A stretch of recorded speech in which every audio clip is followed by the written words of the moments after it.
Hi friends, welcome back to Hari వ్లాగ్స్కి స్వాగతం అండి.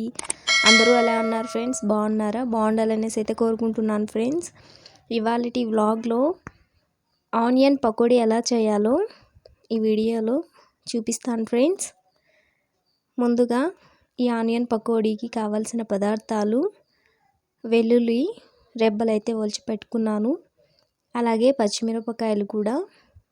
ఇవి రెండు ఒక మిక్సీ జార్లోకి వేసి కచ్చాపచ్చాగా కొట్టి పెట్టేసుకోవాలి ఫ్రెండ్స్. చూడండి, చూపిస్తున్న విధంగా ఇలా కచ్చాపచ్చాగా అయితే కొట్టేసుకోవాలి. అలాగే ఆనియన్స్ అనేది ఇలా సన్నగా అయితే కట్ చేసి పెట్టుకోవాలి ఫ్రెండ్స్.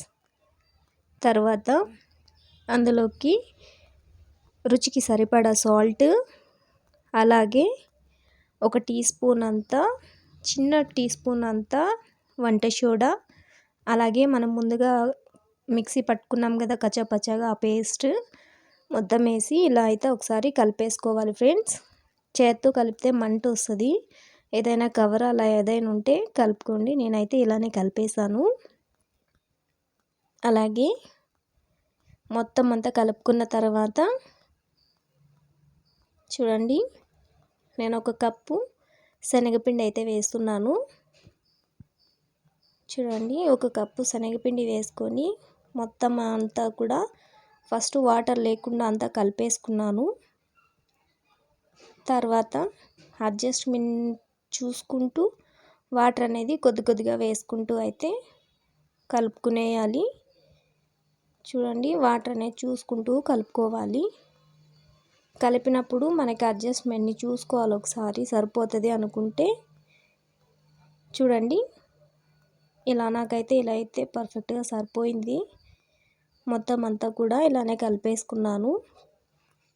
ఇప్పుడు ఇందులోకి కరివేపాకు కూడా వేసుకుంటున్నాను. నేనైతే ఇలానే వేస్తున్నాను, ఆకులు పొడవుగా. కావాలనుకుంటే మెల్లగా కూడా కట్ చేసుకోవచ్చు. అలాగే డీప్ ఫ్రైకి సరిపడా ఆయిల్ పెట్టేసుకొని అందులో వేడైందా లేదా అని కొద్దిగా వేసి చూసుకుంటే తెలుస్తుంది. అలాగే మీడియం ఫ్లేమ్లోనే పెట్టుకునేసి ఆయిల్ హీట్ అయిన తర్వాత ఇలా ఒక్కొక్కటి ఆయిల్లోకి అయితే వేసుకోవాలి. వేసేటప్పుడు కొంచెం జాగ్రత్తగా అయితే వేసుకోండి, నూనె అనేది చేతి మీద పడుతుంది కాబట్టి. సో చూడండి, ఇలా అయితే ఒక్కొక్క బోండాన్ని ఇలా వేసేసుకోవాలి. గోల్డెన్ కలర్లోకి వచ్చేదంటే ఒకసారి టర్న్ చేసుకోవాలి, ఇటు సైడ్ నుంచి అటు సైడ్కి. చూడండి, ఈ కలర్లోకి వచ్చాయంటే పర్ఫెక్ట్గా కుక్ అయినట్లు. చూడండి, పర్ఫెక్ట్గా అయితే అయిపోయినాయి కదా. ఇప్పుడైతే ఇవి ఒక ప్లేట్లోకి అయితే తీసుకుంటున్నాను. సో చూడండి, ఇప్పుడు ఒకటి తీసి చూపిస్తాను. చూడండి ఈ విధంగా వచ్చాయి.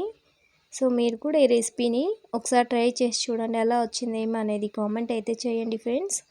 అలాగే మన ఛానల్ని కొత్తగా చూస్తున్నట్లయితే లైక్ చేయండి, సబ్స్క్రైబ్ చేసుకోండి ఫ్రెండ్స్. మరొక మంచి రెసిపీతో మళ్ళీ కలుద్దాం.